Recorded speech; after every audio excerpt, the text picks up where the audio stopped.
Anance et le python. Écoutez, écoutez mes enfants, comment ce vieux coquin de Kwaku Anance attrapa le python. Il était une fois un village Ashanti sur les rives du Niger, en Afrique. Hélas, hélas, un énorme nuage noir faisait peser sa menace sur les habitants du village, car un python géant vivait sur les berges du fleuve et dévorait bêtes et gens qui s'approchaient de l'eau. Parfois, il se laissait tomber d'un arbre sur un petit enfant, enroulait ses lourds anneaux autour du malheureux et l'avalait tout rond, d'une seule bouchée. Ou encore, il emportait une chèvre, un mouton ou même une vache qui s'était approchée pour boire. Les gens se lamentaient sans fin. On en arriva à réunir tous les anciens du village et l'on décida d'envoyer un messager à Niam, le dieu du ciel, qui ne pourrait manquer de prendre pitié et débarrasserait le pays de ce serpent abominable. Lorsque le grand dieu du ciel entendit leur requête, il se gratta la tête et se mit à réfléchir. « Voyons, voyons, dit-il perplexe. Comprenez-moi, mes enfants. Ce python est lui aussi mon fils, et bien que je condamne ses manières déplorables, je ne puis me faire juge entre vous. Mais dans le village voisin habite un nommé Kwaku Anance, qui se croit très malin et très sage. Je suis plus que las de ses fanfaronnades. Va donc, toi, le trouver et dis-lui ceci. S'il vient à bout de ce python, alors, en effet, je croirai en sa grande sagesse et le rendrai plus sage encore. S'il échoue, il sera puni. » À son retour, le messager rapporta ces paroles, puis se dirigea vers le village voisin et se mit en quête de Kwaku Anance, l'homme araignée.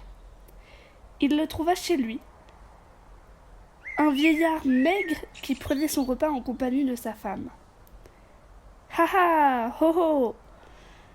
Tout le monde sait combien je suis malin, dit-il. Pour sûr, je vais tous vous sortir de là. Voyons, quelle est la taille de ce python? Est-il plus long que la circonférence de ma case? Beaucoup, beaucoup plus long, répondit le messager. Encore plus long que la circonférence de la case de notre chef? Beaucoup, beaucoup plus long. 6 fois plus long? À peu près, reprit le messager. Mais en plus, il est énorme et d'une force exceptionnelle. Le visage de Kwaku Anance s'éclaira d'un très large sourire. Écoute-moi bien, dit-il. Demain, à la première heure, les hommes de ton village apporteront sur la rive du fleuve un grand bol d'igname pilé, des œufs, une calebasse de bon vin de palme, et je m'occuperai de ce serpent de malheur. Mais il faut me promettre une chose. Si la bête a raison du vieux Kwaku, je veux les funérailles splendides. Vos filles se raseront les cheveux et vous m'ensevelirez dans un linceul de cante fin avec des peaux de kudouo près de la tête et un anneau d'or au doigt. » Le marché fut ainsi conclu. Le lendemain à l'aube, Kwaku prit sa hache et pénétra dans la jungle. Il coupa un jeune arbre bien droit et plusieurs lianes pour s'en faire des cordes solides. Déjà l'attendait sous un palmier le grand bol d'igname pilé, les œufs et la calebasse remplie de vin. Les gens du village avaient tout laissé là et s'étaient enfuis chez eux à toutes jambes de peur d'être avalés par le python. Dans le lointain, Kwaku Anance entendait le tam-tam rythmer un chant funèbre. Il sourit en lui-même. Tout le monde était sûr de sa mort prochaine, et déjà on l'annonçait. Si l'on était resté à observer Kwaku Anance, on aurait été bien surpris. D'abord, il s'assit sur une souche, juste au-dessus du trou du serpent. Puis il simula un dialogue en faisant à lui seul les deux voix. L'une était aiguë et flatteuse, l'autre grave, très grave et méprisante. Le python, réveillé par ces bruits incongrus, prêta l'oreille à cette étrange querelle. « Je t'assure, disait la voix aiguë. Il est gigantesque et tellement beau. Je me demande pourquoi les gens du village ne l'aiment pas. Crois-moi, il est superbe. Tu mens, répondait l'autre.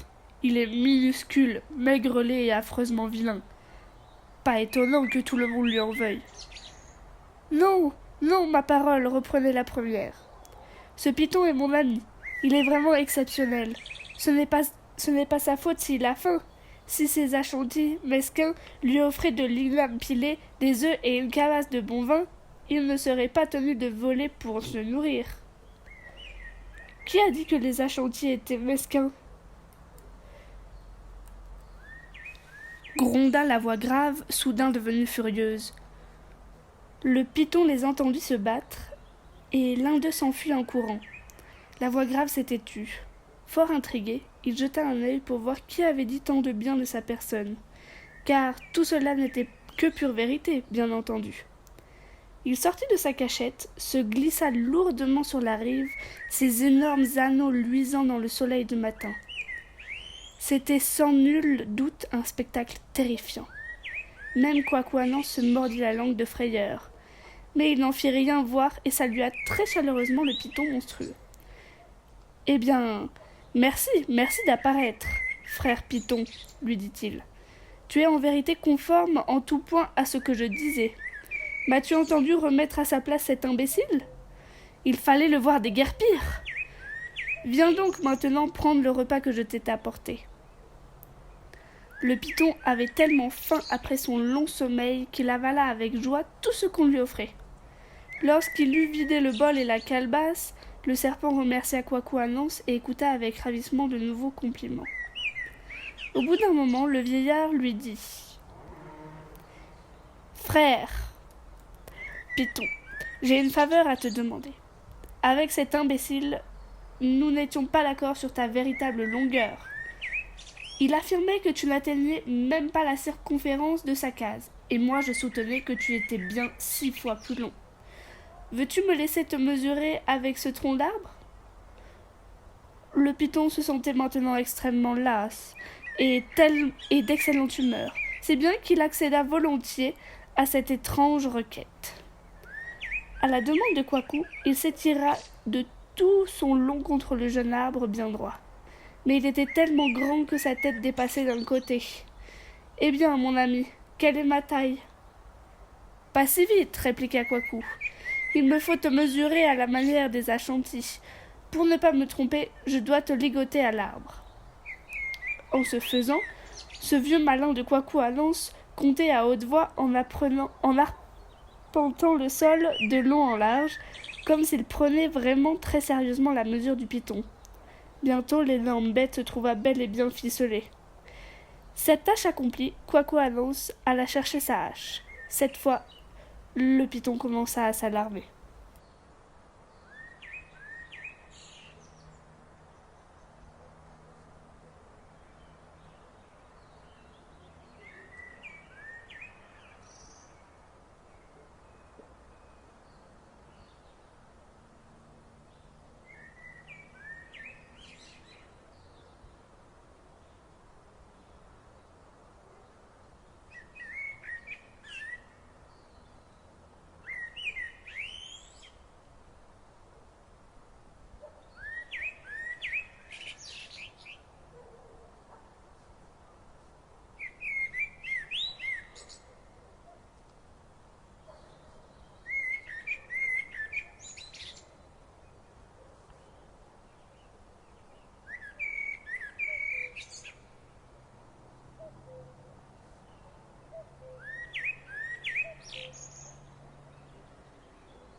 Après avoir été récompensé par les villageois reconnaissants, Quaquanan, l'homme araignée, tissa un fil pour monter au ciel.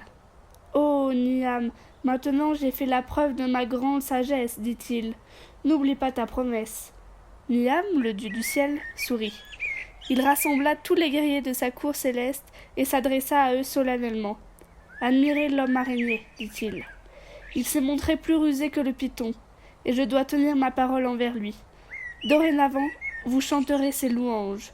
Telle est ma volonté. » Et il tendit à Kwaku Anance une cassette d'or.